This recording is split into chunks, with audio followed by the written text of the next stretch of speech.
Beyond your sentence, your written recommendations, you have nothing else? No, Your Honor, the children would like to be here for the ruling of the court, and so if they can bring us back in and we can sit there. Okay, yes, so you just want to be brought back in when we get to the end? Yes. Okay, that's fine. We'll call you back when you're when we're ready. Thank you. And then They're going to let you out. Okay, thank you. thank you.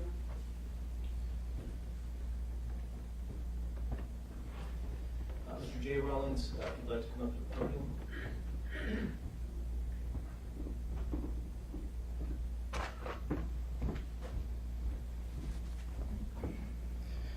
Your Honor, my name is Jay Rawlings. I'm the father of Austin Rawlings, Lakin Rawlings, and Sawyer Rawlings.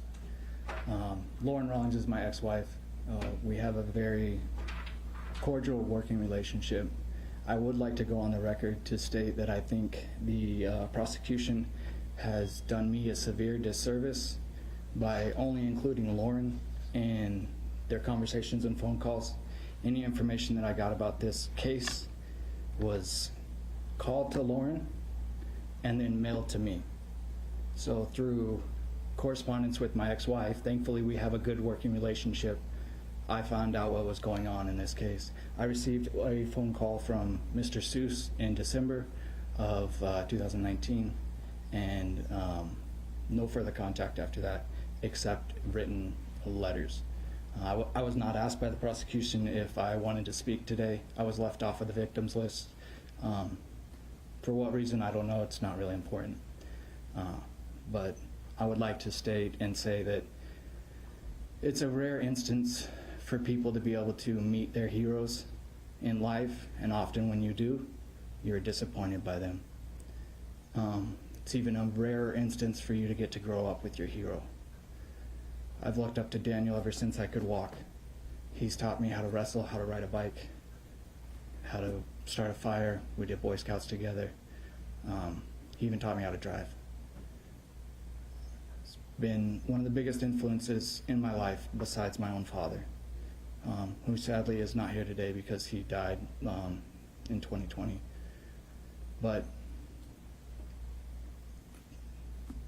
every letter that you've read has said what a wonderful person Daniel is, what a wonderful person Lacey is. I would like to again say he is my hero and she is an amazing woman. The city or town of Pine Top Lakeside, the White Mountain community, would not be the same without Daniel in it. It is incredibly different without my father in it. He was a pillar of the community, and his death touched many people. Removing Daniel from the White Mountain community would have severe implications with the employees that he employs and their families as well. It's a tragedy what happened, and it was an accident.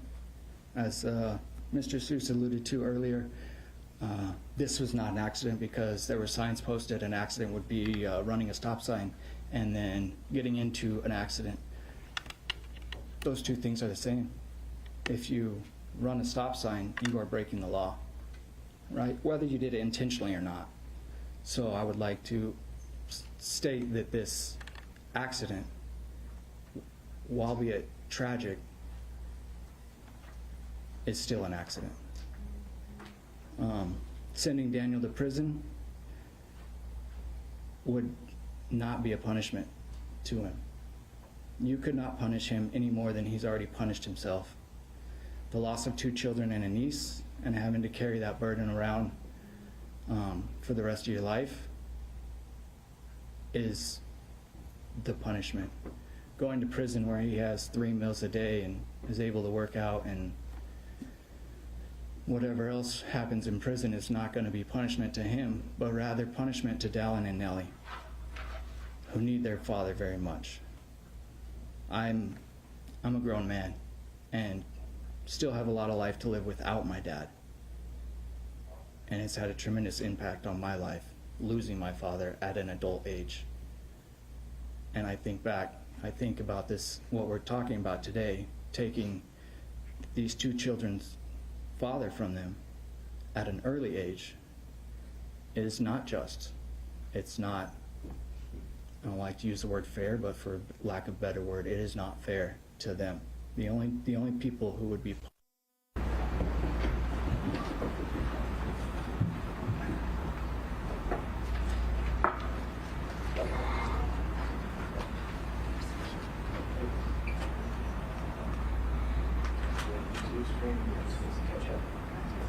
Okay, we'll go on the record, and back on the record and state Lacey Rawlings, CR 20-174. I'll note that we have the same folks who have been here throughout the day. Mr. Griffin, are you prepared to call your first witness or first person to speak? Yes, sir. Who would you like to call? We would call Bryce Cox, and to use your word, the next on deck would be Todd Lee. Okay, and can I get you to move the microphone over closer? I can hear you, but I just want to make sure the folks on YouTube can. So Bryce Cox is first. Yes, sir. Okay. Followed by Todd Lee. Thank you. Mr. Cox, if you could make your way up through the front, there's one cord you'll have to avoid, and you can go to the podium there.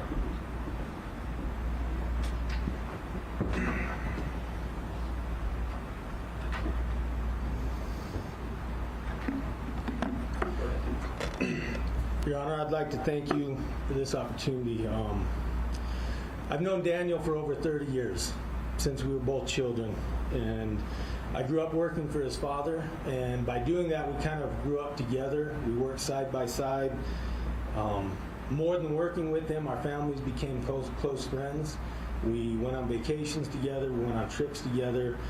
I'd like to say in that time that I have known him, I have never seen him consume a drop of alcohol. I haven't even seen him in the possession of alcohol. I feel I can say that I know his character, and I love him. They're really like family to me, the Rawlings are. But more than loving him, I trust him. And I don't just say that. That's not hyperbole. That's every day. We work together currently. We have for about 11 years now. And every day I trust in his ability to make good decisions. I trust on that so that we can run our company well and so that I can provide for my family. I don't just trust him to make good decisions with the company. We work in construction, and it's a very dangerous industry, and I literally trust him with my life. I can't count the number of times where my safety and my life have literally been in his hands. I trust his judgment, I trust his abilities, I trust his skills. I would ask you that you would extend mercy towards Daniel and Lacey. Keep him out of jail. Sending Daniel to jail would deprive his family of a father and a husband. I have children about the same age as his. I know how important that is at this point in their lives. It would deprive the people he works with of a leader, a capable person to run that company. And it would really deprive the community of service that he does, actions that he gives that people don't even know. I know more than most. He does not do these things because he's been ordered to do them. That's who he is. That's his character. Daniel and Lacey both contribute to society. I've seen it firsthand. I don't see everything they do, but I know what I've seen, and I've seen a lot. I was taught once that it's better to be trusted than to be loved. And as much as I can say that I love them, I cannot say anything more than the fact that I trust them. Thank you. Thank you, sir. As indicated, next would be Todd Lee. Todd Lee. Troy Merrell. Stage. Thank you. And maybe just, if you could pick up that microphone and maybe put it, I don't want you to push all your things off. Sir, if you want to make your way through there and come to the podium.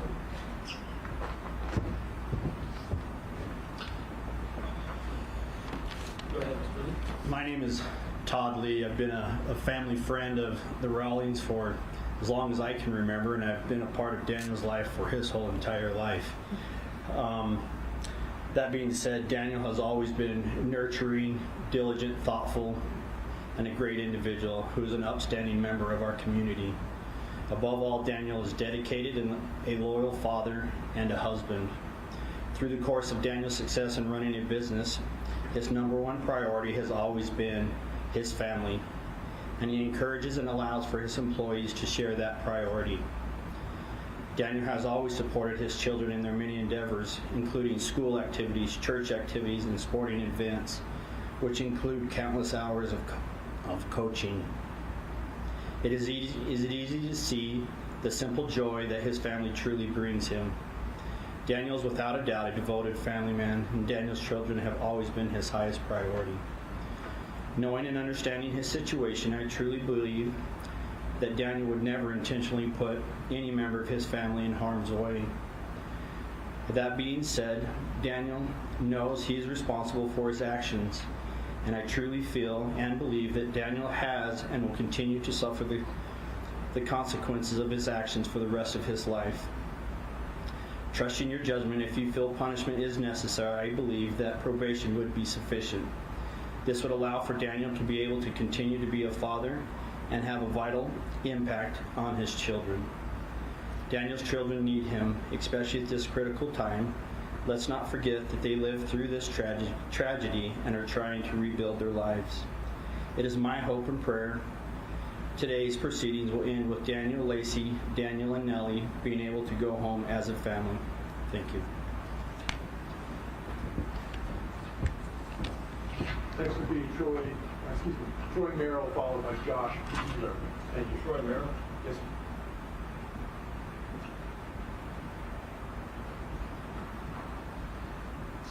Sir, if you could make your way up through that little opening there and come over to the podium, please.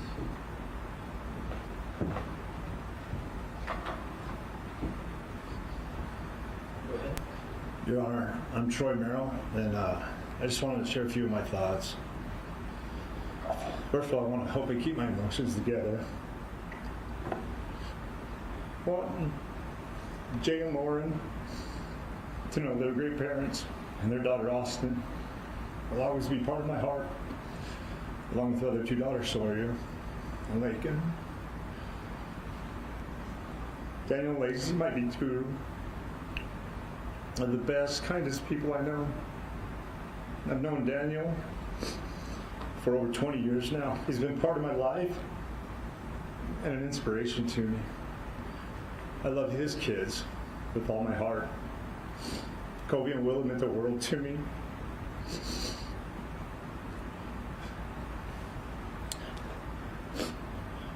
I love those little kids. Nellie and Dallin mean the world to me, the kids they have. As I watch this family grow and become a family, and when they first got married, I watched them become a family, and a family and have kids. There's not two better people you want out there raising children in this world. There's not two more kinder and giving and loving and dedicated people than these two individuals. I watched them raise their kids to be excellent, excellent children. I coach high school sports for many years. And I've coached many different types of kids in many different aspects. And I've seen them come from many different family situations. And I'm telling you that separating a family at any cost is not a good situation. Our goal in this world is to provide opportunities for families to strive and to succeed, and for young people to become educated and to succeed in this world, to become the leaders of tomorrow. And by separating a family, we hinder that opportunity. And it's not a risk I think we should be willing to take. I don't think it's a risk we should be willing to take for any kid, to take them away from their mother or their father. I've watched kids grow, and I can testify that the kids I teach and coach that come from a double family mom and dad house are easier to handle and have less struggles in life. Now, with that said, I've coached a lot of different types of kids, and I appreciate every one of them. And I've watched them grow and become great people. Daniel Rawlings is an amazing man, maybe my best friend. Justice needs to be served in all aspects of life, but sometimes justice is served at a different plane. And sometimes God determines that justice, not the human person. And I appreciate you letting me talk today. Thank you.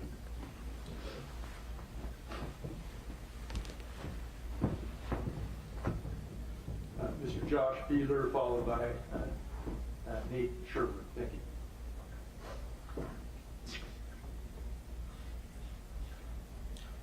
Mr. Bieler, if you want to make your way up through here and over to the podium, please.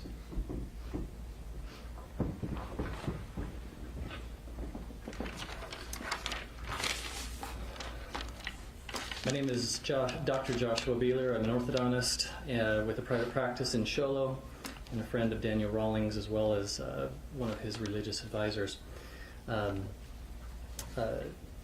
and Lacey, as we all know, had the worst day of their lives 2 years ago, but that's a poor representation of who they really are. Please consider who they are for their exceptional lives that they lead and the good that they do within their community and especially in their home. Interesting that many of us live in smaller communities here, and those are sort of a different place in which intimate relationships exist. We know our neighbors differently than maybe I did when I grew up in the Phoenix area. Today there are just a handful of individuals, it seems like, that are true neighbors in our community. Folks who quietly show up and go about doing good for no other reason than it's just the right thing to do. The phrase, the same 10 people, seems to resonate, especially in cases where we are in smaller communities, because you kind of know who the people are that are going to show up to every service project, every activity. When there's somebody in need, they're going to be there. Daniel's popularity with our community has little to do with wealth or power. He really doesn't have any of that anyways. It has everything to do with how consistently he shows up and serves others. I've heard stories in the last few years, especially since the accident. People want to share things with me literally every week. Plowing snow for businesses and individuals who couldn't otherwise, firewood being unexpectedly delivered just in time, widows visited, distressed motorists assisted, coming to the rescue of strangers and friends alike, even though hours away or in the middle of a freezing mountain night. The list goes on and on. Daniel's the type of man we usually associate with a bygone era. His absence in the community would leave so many holes. You may have noticed all the yellow surrounding the courthouse, and that came at the funeral or during the search of Colby, Willa, and Austin, when communities of the Pinetop Lakeside area and the Show Low area, normally rivals, the green and gold and the blue, purple and gold, came together and realized that they have one commonality, and that's the gold. And it represents really the unity that the entire White Mountain area feels towards this family. There wasn't any. Somebody asked me this morning if there was a way. How did so many people show up with all the yellow? It wasn't necessarily an organized event. It was spontaneous because people love these people. Well,